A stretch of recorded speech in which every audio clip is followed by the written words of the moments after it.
శ్లోకము 15 మాముపేత్య పునర్జన్మ దుఃఖాలయమ శాశ్వతం నాప్నువంతి మహాత్మానః సంసిద్ధిం పరమాం గతాః.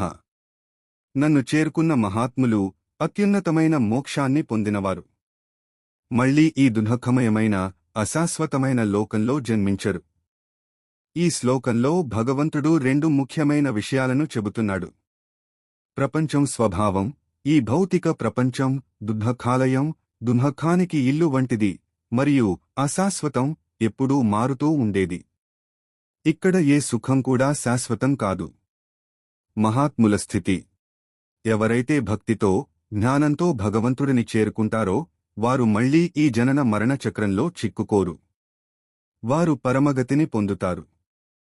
శ్లోకము 16 ఆబ్రహ్మభువనాల్లొక పునరావర్తినోర్జున మాముపేత్యత్తు కౌంతేయ పునర్జన్మ న విద్యతే.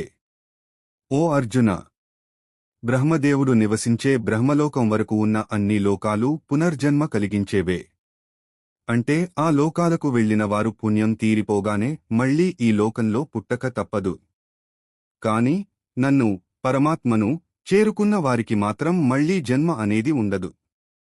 ముఖ్య ఉద్దేశ్యం: ఈ శ్లోకం మనకు ఆధ్యాత్మిక మార్గంలో అత్యున్నత లక్ష్యాన్ని నిర్దేశిస్తుంది.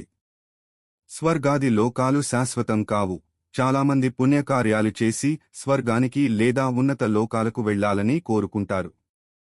కాని అక్కడి సుఖాలు కూడా పరిమితమే.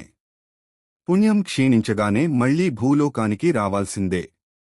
శాశ్వత ముక్తి కేవలం భగవంతుని ప్రాప్తి మాత్రమే జనన మరణ చక్రం నుండి శాశ్వతంగా విముక్తిని ప్రసాదిస్తుంది.